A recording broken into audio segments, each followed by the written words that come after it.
huwag na masyadong dibdibin. Ibang masasakit at may init at maanghang sa salita.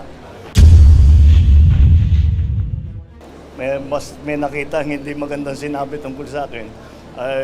Yan, talagang she gets very upset. I guess we cannot blame her. She also, as a wife, understands how the First Lady feels when you have to sit there and listen to these attacks that are being made against your husband.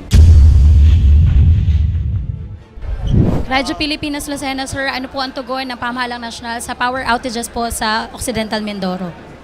Power outages po. Ay sa ngayon, nagka-problema nga dahil hindi isang planta bumagsak. Alam mo yan, dahil sabay sunod-sunod yan, sunod-sunod nag-trip kung tawagin. Pero dahan-dahan naman bumabalik. So ang power supply natin ay sapat naman. Nagkaka-red and yellow lang tayo na alert. Pero sa kasalukuyan, nakikita namin dahan-dahan bumabalik sa normal na naman yan. Maayos na natin yung mga naging problema, yung technical problem dun sa mga planta.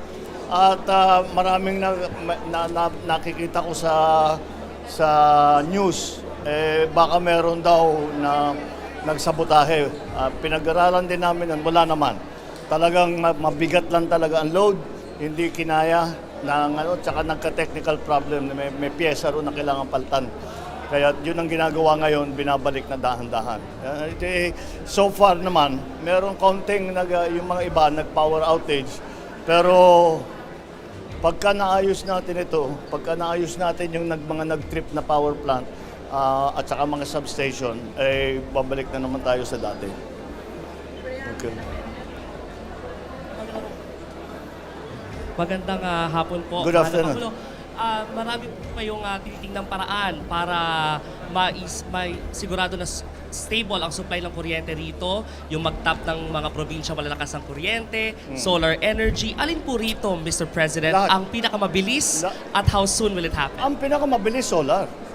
Dahil ang solar, wala, basta kung meron kayo ng solar cell, pwede nang gamitin ka agad yun. So yun ang talagang pinakamabilis. Pero ang long-term solution dyan, hindi lamang yung solar. Kasama sa long-term solution yung solar, yung wind, yung hydro, yung geo, lahat ng ating makuhanan ng power ay pinag-aaralan natin at pinapatibay natin ang sistema. Pero sa Mindoro, both Oriental and Occidental, ang long-term solution is yung submarine cable para makabit na sa grid. Dahil yun ang problema dito, hindi pa nakakabit sa grid. So naglalagay na tayo ng submarine cable para dito specifically for Mindoro, para yung mga ibang lugar naman na sobra ang kanilang, meron silang excess capacity na tinatawag, hindi nagagamit, sayang. So yun ang pwede natin paglipat-lipat kung saan ang pangangailangan. Hi sir, magandang hapon. Sir, kanina you have personally witnessed yung devastating effect ng El Nino sa mga sakahan. Paano sir titiyakin ng gobyerno yung food security sa gitna po ng El Nino? Well, kung pinag-uusapan natin ay bigas, sapat naman ang ating supply.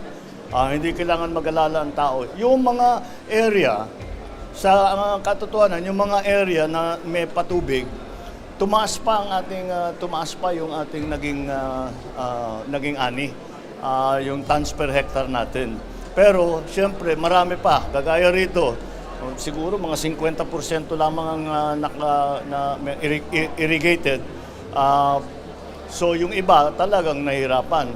Dito sa Occidental Mindoro, meron ang calculation namin 1% lamang nung mga irrigated lands ang naapektuhan ng El Nino na talagang kailangan ng tulong. Pero yung naiwan na hindi irrigated ay yun talaga ang kailangan namin. Kaya ang pinapaspas namin yung paglagay ng solar pump at saka pati na yung dam na pinaplano ng NIA at para yung supply ng tubig mapalawak natin yung irrigable land.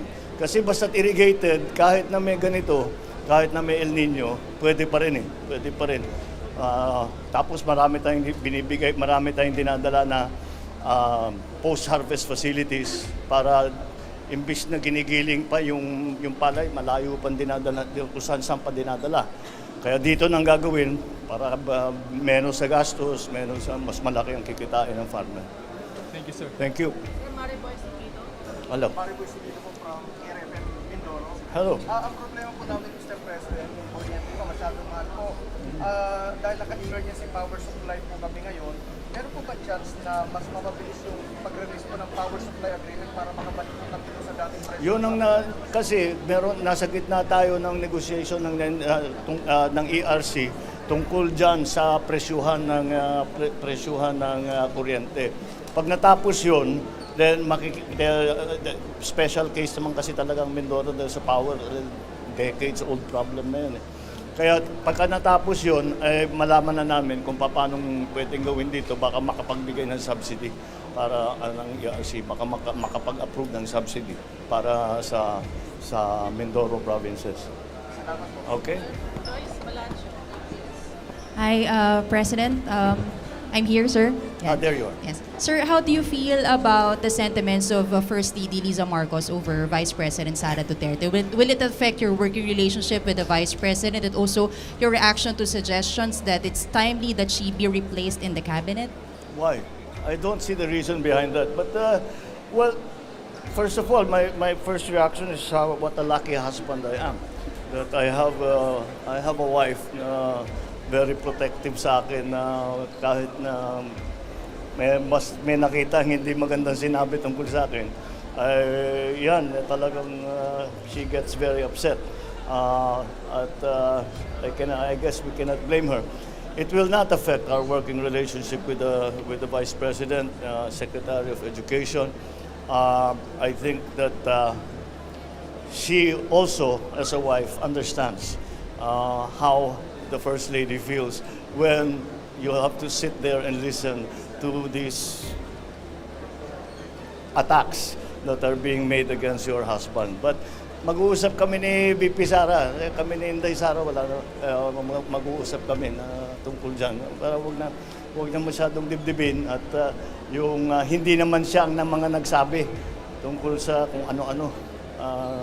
Kaya madali naman siguro madali naman siguro plansahin lahat itong naging issue nito. So, sir, sa meeting po natin, you will assure the Vice President that she will not be replaced as Deputy Secretary. She doesn't need my assurance. She knows that. She will be any of the cabinet secretaries will be replaced pag hindi nila ginagawa yung trabaho nila. All the other things are not part of the discussion. Pag hindi na kaya, nagkasakit, sabihin mo na, di papalitan ka namin. O hindi talaga marunong, o corrupt, di ba? Tatanggalin ka talaga namin. Hindi naman ganun si Inday. Hindi ganun si Inday Sara. Alright?